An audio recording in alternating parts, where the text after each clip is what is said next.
image now. I am who I am. Popeye said that, and then it says it here, but today I decide who and what I want to be. That's huge. I decide who and what I want to be. You know, I used to get envious of a guy that I worked with because he had things. He had the life, you know, he was living the good life. And I talked to him about it one day, and he looked at me and he says, you know, there's no reason that you can't have this.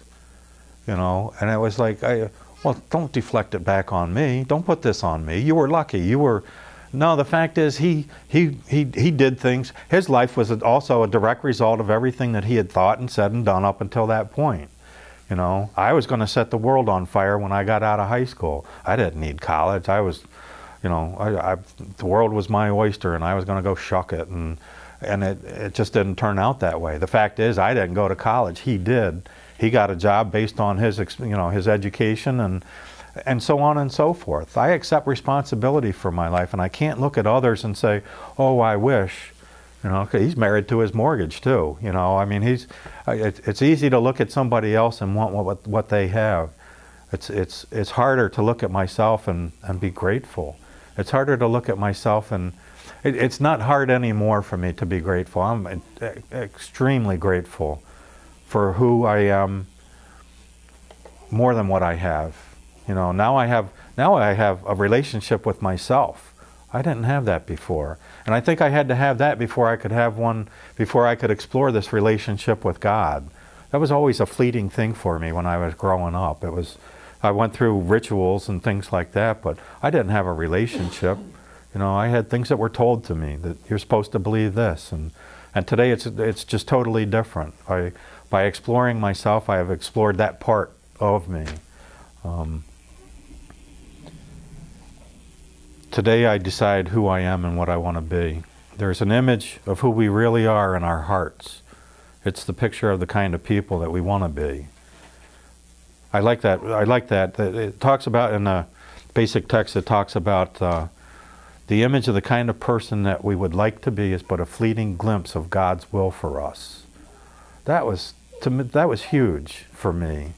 You know, just this little peek of what God wants for me is what I think I can be, my potential.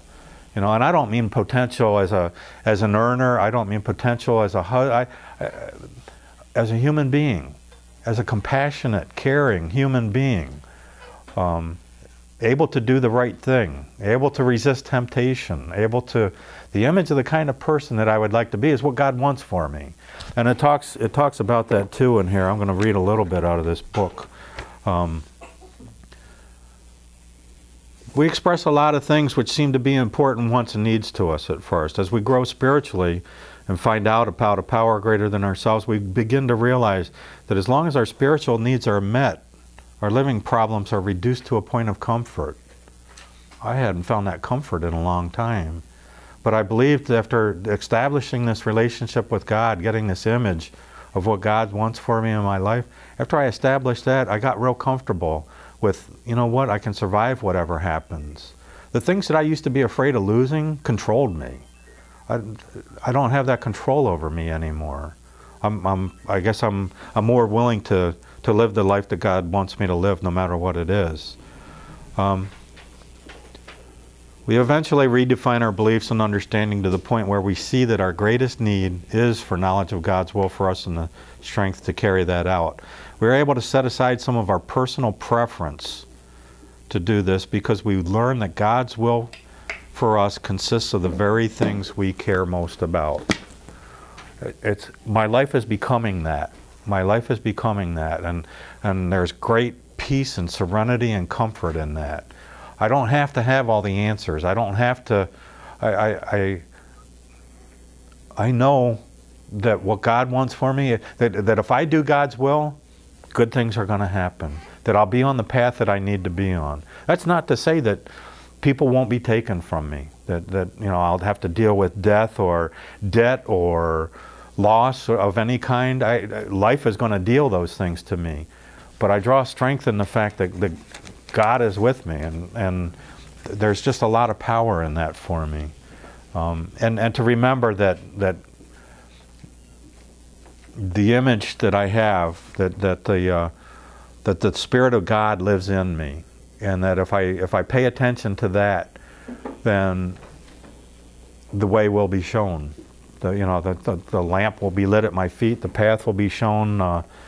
As long as I stay away from this self-will, as long as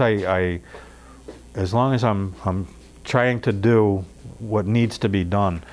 I used to confuse pleasure with happiness. I realized that after a while. I realized that happiness was what I was looking for in that bag, whether it be a bag of potato chips or Oreos or a bag of whatever. I was looking for happiness. I was looking for happiness in that relationship. I was looking for happiness in that job or that car. Again, listening to those messages of, if you got these things, and boy, your life's exciting, you're really something. And that's not happiness, that's pleasure. And that's not to say that there's anything bad with pleasure. There's a lot of things that are pleasant that God wants us to have. But I can't tell myself that this is what my life is all about. Life is not a search for happiness. Happiness is a byproduct. Happiness is a byproduct of living the right life, of doing the right thing. So I've learned not to search for happiness. Search for right living, and happiness is my reward. During dark and dull days, life can seem a march of duty. But happiness will return as God's recognition of my efforts to do the right thing, to be the right person.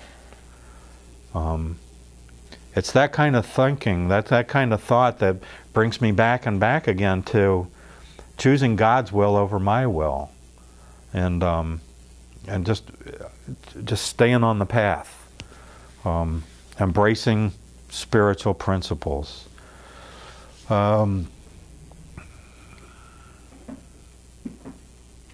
We're free. We have free will, which is the ability to choose between goodwill and something less than that. It's really up to us. No one else can decide for us, and no one can cheat us out of experiences, be they good or bad. Again, what I would call bad might be just the experience that I need to turn to the good.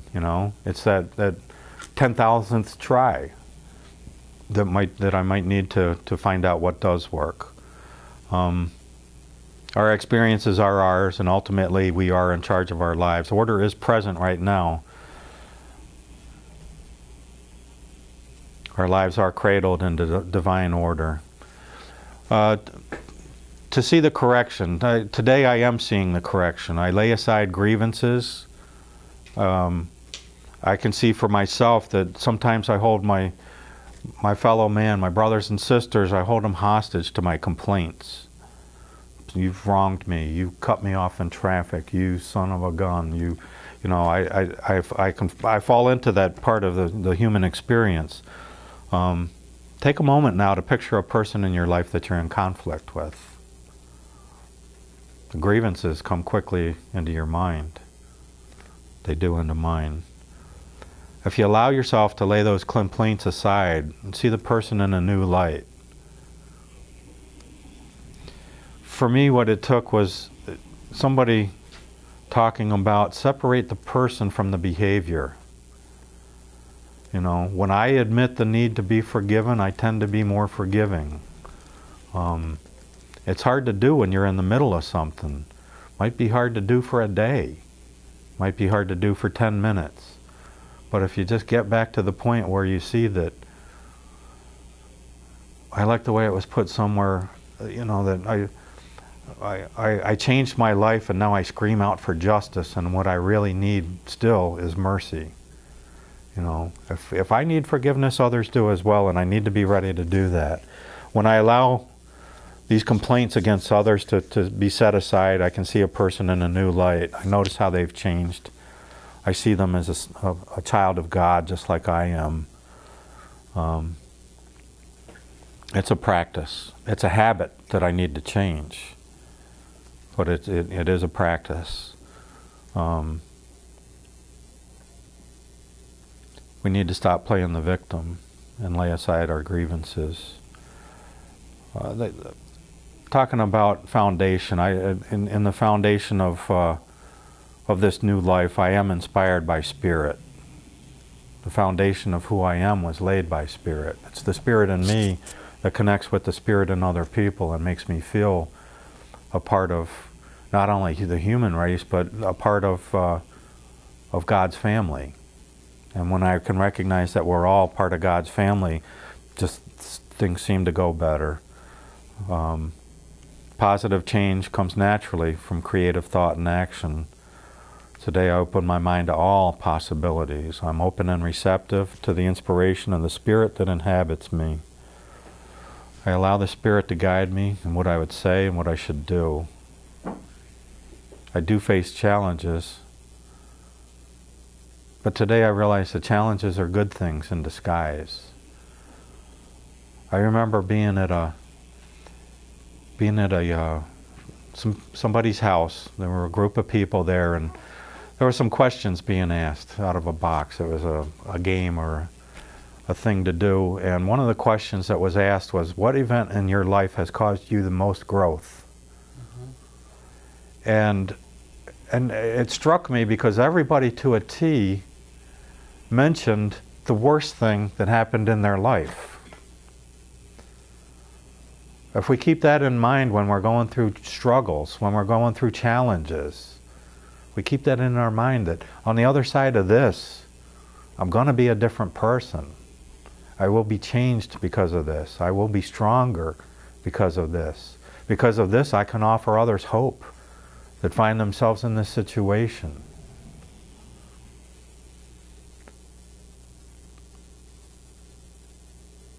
Today we realize that these blessings are available to us. They're available to everyone. The fact is, though, that I need to realize, I need to focus on the fact that I need to change.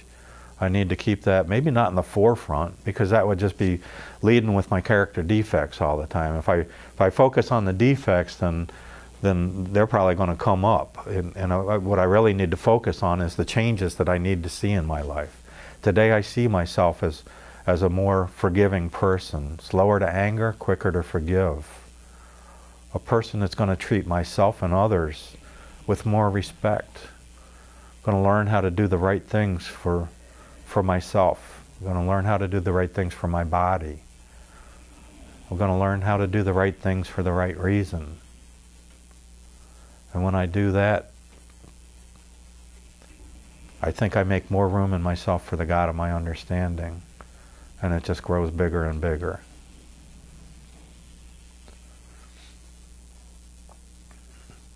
That's all I have. Thanks for letting me share. And